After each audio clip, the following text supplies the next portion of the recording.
Okay, so there's a lot going on in this episode that's really easy to miss. Little background stuff, book references, props that are doing more than you'd think. I went through it pretty much frame by frame, and I want to show you the ones that actually stuck with me. If you're into this kind of thing, hit subscribe. It genuinely helps. Let's just get into it.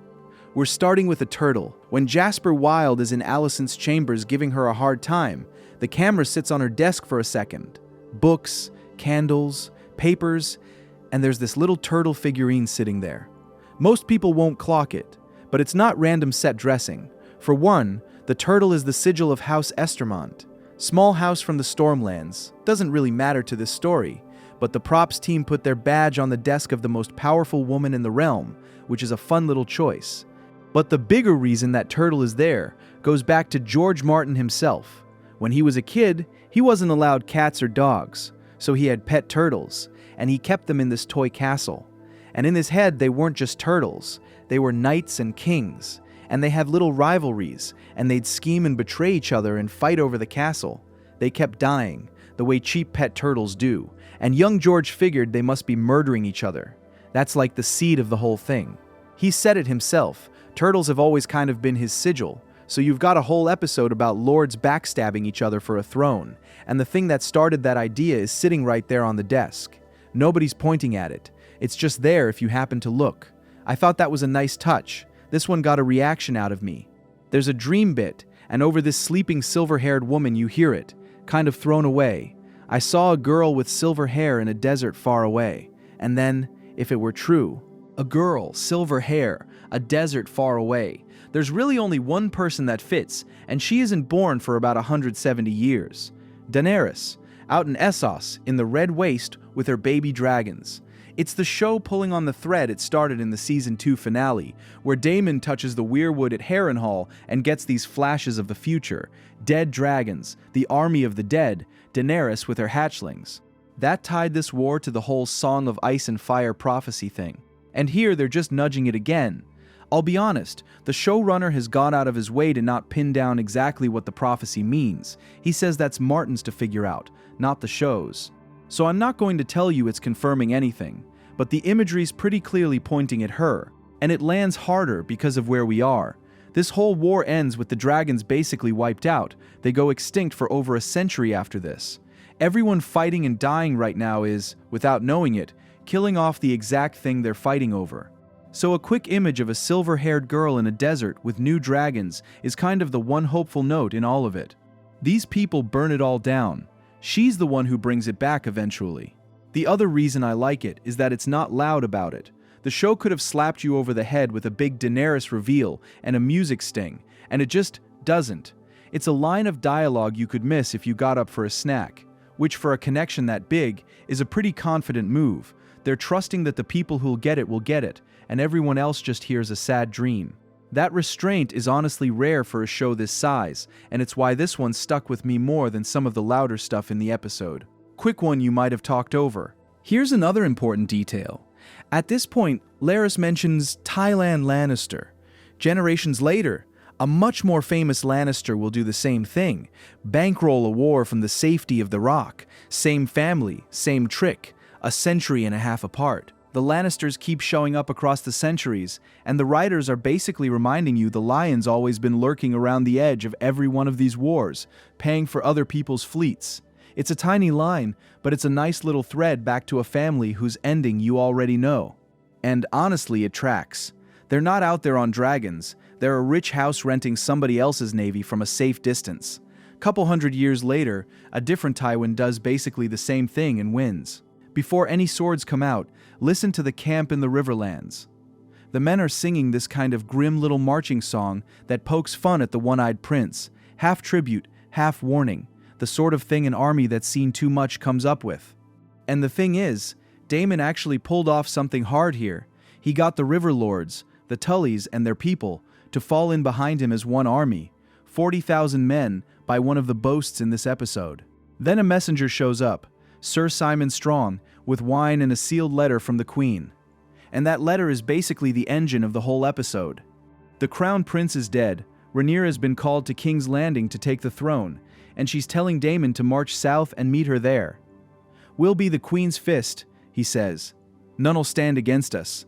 That's the order that kicks everything off. The throne room, the surrender, the blood, all of it starts with this one command out in a muddy forest. The thing to notice is just the shape of it. She takes the city from the inside through Alicent's deal, while his army closes in from the Riverlands. 2 hands, 1 crown. Watch the sword Aemond's got when he hits Harrenhal. It's Valyrian steel, and it's not just any sword. That's Blackfyre. The ancestral Targaryen sword, the one Aegon the Conqueror carried when he took the 7 kingdoms. It's the king's sword. It's supposed to be on whoever's actually sitting the throne. So the detail here is pretty pointed.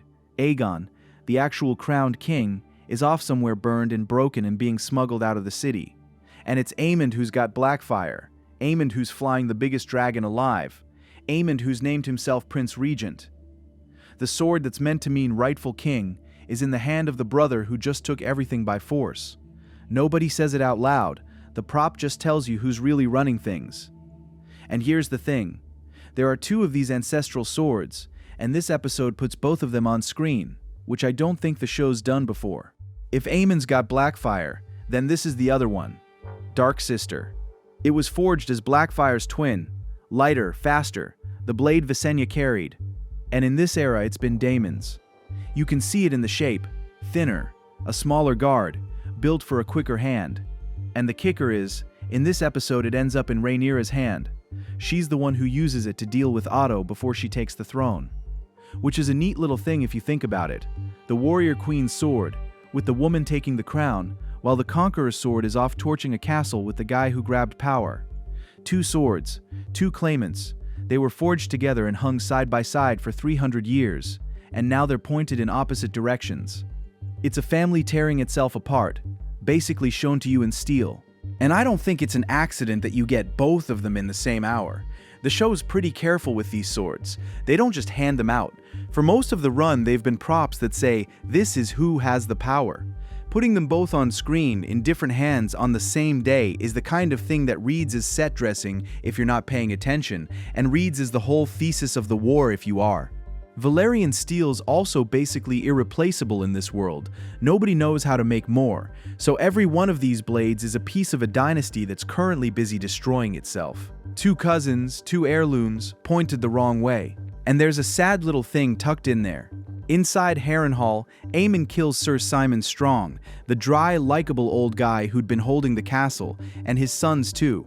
If you weren't tracking the names, you'd basically miss that the show just killed off one of its more charming side characters.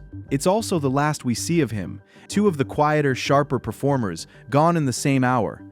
Then watch what happens to Aemond after. He goes down, wounded, right at the feet of Alice Rivers, the Harrenhal witch. Hold on to that image, because it's setting something up, and it's actually the show steering back toward the books, where Alice is Aemond's, not Daemon's. More on that in a sec. There's a line that's easy to let slide, but it's actually a big deal. Sheepstealer, Bailey says. A wild dragon. He had a rider. Here's why that matters. Most dragons in this world only let a Targaryen ride them, but they're running out of Targaryens to put on dragons, so both sides start going after the wild, unclaimed ones, hoping some bastard with a drop of dragon blood can tame one. Sheepstealer's one of those. Mean, brown, supposedly not rideable. So Sheepstealer has a rider means the era of the dragonseeds is starting. Lowborn people getting on dragons, which breaks the whole Targaryen monopoly for good. It's one of the most important, and honestly one of the worst things that happens in this war, and they drop it as basically an offhand report. That's the first chunk. From here it gets nerdier, and honestly that's where this episode hides its best stuff, because a ton of what's going on this hour isn't in the dialogue at all. It's in the credits, in the family trees, in the sigils stitched on extras you'll never see again. So let's actually dig. Start with the smallest thing of all, the title. This episode is called Queen's Landing. Not King's Landing, Queen's. Because by the time the hour's over, that's exactly what the city is. Rhaenyra's taken with every dragon she owns. The show spoiled the ending in the on-screen title, and most people read right past it. Now the title sequence itself, because they quietly updated it, and it tells on the episode before the episode even starts. There's a new woven panel of the Battle of the Gullet from last week. Shirako Lohar and Corlys Velaryon dueling on a Velaryon ship. And look where the blood is. It's pooling out from behind Lohar, not Corlys. So before a single scene plays, the credits have already told you. The sea snake lived. He's bleeding somebody else. Then the next panel is the gut punch. Jacaerys, dead, floating in the water. The thing the whole rest of this season hangs off of, and they put it in the wallpaper. This show loves doing that, burying the answer in the corner of the frame and trusting you to find it on a rewatch. And notice what the very first shot is. Not a face, not a dragon. You're underwater, looking up, and the battle is happening way up there. A flaming bolt, a wash of dragon fire, all of it muffled and far away. The camera doesn't care about the fighting. It's down here with the corpses. There's barely a word of dialogue in the whole opening. The first sound is a dragon growling. That's not an accident, that's the entire show in one image. House of the Dragon almost never shows you the actual battle. The burning mill, the red fork, and later the fish feed all happen off screen, and we only ever see the aftermath. The point this show keeps hammering is that the glory of war is a lie young men tell themselves. Rhaenys said it best last season. These nights are green as summer grass. None of them have known real war. So the opening literally drowns out the battle to make you look at the dead instead. Keep that in your head, because the episode repeats it right up to the final shot. We named the dragonseeds last chunk. Hugh, Ulf, Adam. What we didn't say is who they actually are. And it's wild. These aren't random peasants who got lucky. Hugh Hammer's a blacksmith, sure, but his mother was Sarah Targaryen, a daughter of old King Jaehaerys, the king from the very first scene of this whole show. Sarah got caught up in a scandal, got shipped off to the Faith, escaped, crossed the sea, and ended up working in a brothel. So Hugh is the king's great-grandson, swinging a hammer and not telling anyone. Ulf the White is somehow even closer in. He's a son of Balon the Brave, which makes him Daemon's actual half-brother. The drunk nobody slurring his way around camp shares a father with the rogue prince. And Adam of Hull and his brother Alan are Corlys's bastards, though in the book it's officially claimed they're Laenor's, Corlys's dead son. Which makes no sense, because Lenore was famously not interested in women, so that Lenore's bastards line is a cover story to protect the sea snake's pride.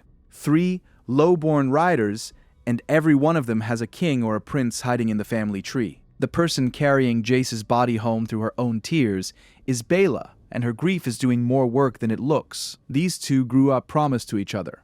Back in Season 1, Rhaenyra paired her sons off with Daemon's daughters, Jace with Baela, Luke with Rhaena. Rhaena already lost Luke to this war. Now it's Baela's turn.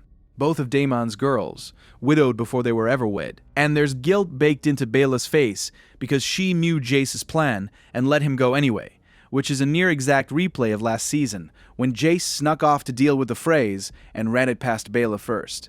That one worked. This one got him killed. Watch the knight in the background too, Sir Laurent. He clocks the body, and you can see him realize how badly he chose.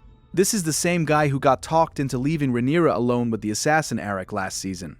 Laurent really needs to stop letting people talk him into things. Then Rhaenyra walks in, and Emma Darcy plays the whole turn on her face. She knows before anyone says a word.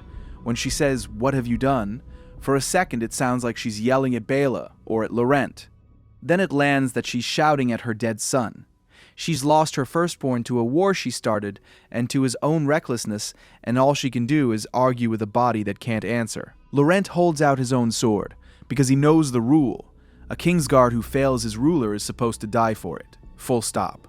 That's the whole reason Kingslayer was an insult in Game of Thrones.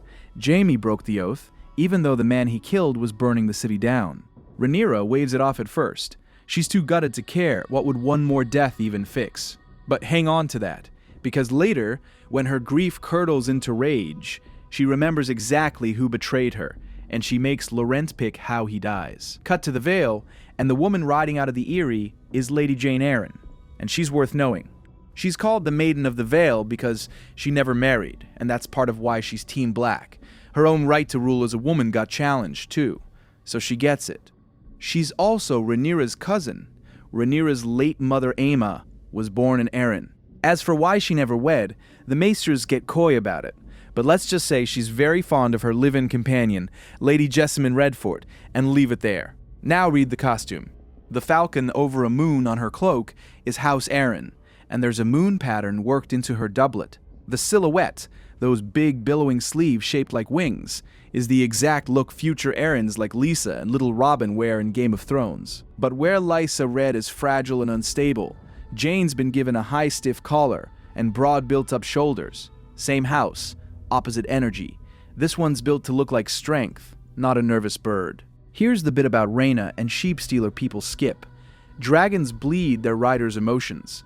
A scared rider makes a scared dragon. So Sheepstealer wasn't just wild and mean. He was panicking because Rhaena was terrified, and Rhaena had every reason to be a wreck. She was supposed to sail to Pentos. That's the city across the sea where Daemon and her mother Helaena hid out years ago, where Rhaena grew up. The catch is, her mother Helaena died wanting to come home to Westeros and never made it. So Rhaena going back to Pentos isn't safety to her. It's a one-way ticket to dying far from everyone she knows, exactly like her mom. That's why she ran off to find a wild dragon instead of getting on the boat. Jeyne nearly throws her out, until Rhaena plays the only card that matters. Do you want a dragon or not? Because Jeyne's deal with Rhaenyra was dragon protection for the Vale, and she feels cheated. She was sent 2 hatchlings, both stolen from the egg. Not a grown dragon. The Eyrie's basically untakeable on the ground and wide open from the air. Rhaena is suddenly the thing Jeyne actually needs. And here's the thread that running off cost her because it's bigger than Rhaena's feelings. Her actual job wasn't to go chase a dragon, it was to get Rhaenyra's 2 youngest sons to safety. Aegon III and Viserys II, both still very much alive, both supposed to be on a ship to Pentos with a clutch of dragon eggs. Rhaena bailed on all of it. So right now there are 2 royal kids and a basket of future dragons loose in the middle of a war with nobody guarding them. In the book, those boys are at the Gullet and they get captured. The younger one's carried off east, the older one only escapes on a tiny dragon called Stormcloud. The show couldn't exactly put little kids in the middle of that giant sea battle, so they've quietly reshuffled the timing. But the showrunners confirmed this storyline is getting paid off. So if you've been sitting there going, wait, where are the other 2 princes? That's not a hole. That's a fuse they lit on purpose. And remember, there's still a chunk of the Triarchy floating around out there who'd love to grab them. Now the Riverlands camp, and this is a costume and casting goldmine if you pause it. Those aren't just trophies on poles around the singers. Those are actual lion heads. The Lannisters bring real lions to war. We saw it last season. Among the singers is Roddy the Ruin, leader of the Winter Wolves, played by Tommy Flanagan, Sons of Anarchy, Braveheart, the guy with the scar. You've also got young Oscar Tully, the new boy lord of the Riverlands, and Black Allie, Alicent Blackwood, who's a huge deal in the book, a deadly archer and battle commander, so get used to her. Read the shoulders in the crowd, and you'll spot the houses. Tully men have armor shaped like fish scales, same family that produced Catelyn and the Blackfish in Game of Thrones. And Asker plays a lot more Blackfish than Edmure. There's House Mallister, longtime Stark allies in the books, House Piper, whose lands sit right by the Red Fork, and the Winter Wolves themselves, that needs explaining. Up north, when winter turns brutal, the old men walk out into it to die so they're not a burden. So these are old men who've already made peace with dying, and they spend that death on Rhaenyra. They're singing about the fish feed, the Battle of the Lakeshore, the single bloodiest land battle of the whole war. Over 2/3 of the Winter Wolves died there. They wiped out the Lannister host doing it. At Harrenhal, the man holding the place is Ser Simon Strong, and his family history is a tragedy you might have lost track of. Simon's the great-uncle of Larys, the Clubfoot. He and his sons are literally all that's left of House Strong, because Larys had his own father and brother murdered back in Season 1 to grab the family's power. And that brother, Harwin Strong, was Rhaenyra's lover, and the real father of her 3 Valyrian boys, Jace, Luke, and Joffrey. So the man burning at Harrenhal is the last clean branch of the House Larys butchered. Then there's Alice Rivers, who finally says what she wants out of all this, Harrenhal itself. And listen to how she phrases it. She's lived there her whole long life and watched it pass from hand to hand. Here's the thing. The last time Harrenhal actually changed houses was about 60 years before this. So either she's exaggerating, or the show is quietly telling you Alice is way, way older than she looks. That the Witch of Harrenhal isn't speaking in metaphor. People have spent years asking if she's secretly Melisandre. She's not, but she's cut from the same cloth. A witch who's been alive a very, very long time. And Daemon brushes her off, which is a beautifully stupid move because the first thing she ever told him was that he's going to die in that place.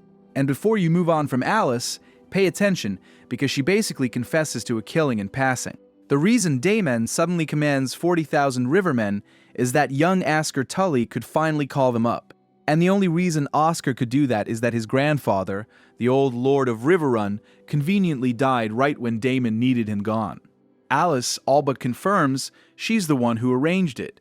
She tells him she's not really on the Green's side or the Black's, she's serving something older than either of them. She poisoned the Lord to hand Rhaenyra an entire army, and she barely changes her tone saying it. That's the kind of player she is, and it's exactly why writing her off is going to cost everyone. Back on the wreck-strewn beach, watch Corlys finally do the thing he refused to do for years. With his true-born line basically gone, the proudest lord in the realm legitimizes his two bastards, Adam and Alan, as Valerians. Which, by the way, you can only do with the crown's blessing. The same way Roose Bolton made Ramsay a real Bolton in Game of Thrones. And there's a sweet detail in how Adam even finds him. He's flying sea smoke. That dragon used to belong to Laenor Velaryon, Corlys' dead son. So even the dragon that swoops down to save the sea snake is a piece of the family he kept at arm's length. The man spent his whole life guarding the Velaryon name, and the war just made him hand it to the kids he pretended weren't his. And if you're wondering why House Velaryon is barely a footnote by the time of the original Game of Thrones, this is the peak. They never get this powerful again. The two funniest men in the story are stuck in a cart together. Aegon, the burned ex-king, whining that he's not getting his milk of the poppy. Larys flatly telling him it's because he's not speaking to him. For all his disasters, Aegon's always been the funniest Targaryen, and now he and the guy who sold him out are a two-man comedy act. Then the cart gets jumped, and you can clock who's attacking by the blue hair and beards. That's the Triarchy look, same as when Tyland went to grovel to them last season. These are Gullet survivors. Aegon, who spent his whole life hating how powerless he feels, immediately grabs a weapon, a snapped-off arrow from a corpse, and puts it through a man's neck the second Larys clubs him with a birdcage.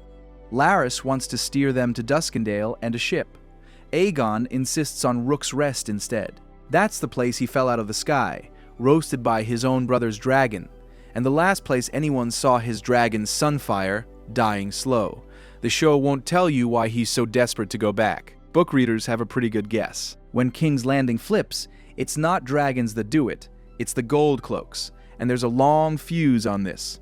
Alicent goes to their commander, Luther Largent. In the book, when the Greens took the city, they hauled in all the watch captains, found 5 of 7 loyal to Aegon, and made Largent the new boss. But Largent's real loyalty runs to Daemon, which is why he flips the second the Black show up. He even has the perfect line for it. Daemon gave them these cloaks, and they're gold no matter how you turn them. And here's the delicious part. Daemon got command of the City Watch in the first place because Otto Hightower handed it to him, specifically to shove him off the small council and out of the way. That little political move to get rid of Daemon is, decades later, the exact thing that loses Otto's side the capital. Not a great plan, Otto. Largent gets rewarded for the betrayal, too. He's about to be made a lord. Of everything hidden in this episode, this is the one that got me. Helaena, doing her quiet bug thing, is writing in a journal, and you can read it. She's logged a butterfly, the Alisuni of Naf, and her note says they're said to cause death to people around them while living, but so far I remain alive. 2 things. Naf is a real place in this world. It's Missandei's island from Game of Thrones, the Isle of Butterflies, home of a fever that kills basically everyone not born there. But the part that stops you cold is the name. Alisuni, Alicent. Helaena, the dreamer who keeps accidentally prophesying deaths, has written down a gentle, beautiful creature that brings death to everyone near it just by living, and named it after her mother. Whether Alicent wants it or not, her whole life leaves tragedy in its wake. And Helaena, in her own sideways way, just wrote that down in a notebook about insects. And it's not the only time she clocks something nobody else does. Right before the city falls, Helena's standing under the heart tree in the Red Keep's Godswood, and she notices the red flowers are blooming, out of season. That's a callback you were not meant to catch easily. All the way back in Season 1, Larys Strong stood in a garden with a young Alicent and pointed out flowers blooming out of season as an omen of bad things on the way. The morning her entire world is about to come crashing down is looking at the exact same sign. The show keeps handing this woman the future in little pieces, and the tragedy is that she's the one person nobody bothers to listen to. Two quick things about Aemond at Harrenhal that say more than the scene does. One, it's the first time we've ever seen him wearing armor. He's never bothered with it before, because he's never actually been afraid before. And remember, Helaena flat out told him he dies at the God's Eye, which he just flew right past on his way here. The armor is fear. He knows, somewhere, that he's not untouchable anymore. Two, look at what's in his hands. Alongside the Conqueror's sword, he's carrying the Valyrian dagger, and if you watched Game of Thrones, you know that knife. That's the cat's paw blade, the one with the whole Song of Ice and Fire prophecy hidden in the steel. The dagger that, a century and a half from now, ends the Night King. Right now, in a cursed castle, it's just a murder weapon. The show is quietly moving one of the most important objects in the entire saga across the board. And here's a fun one to leave you on.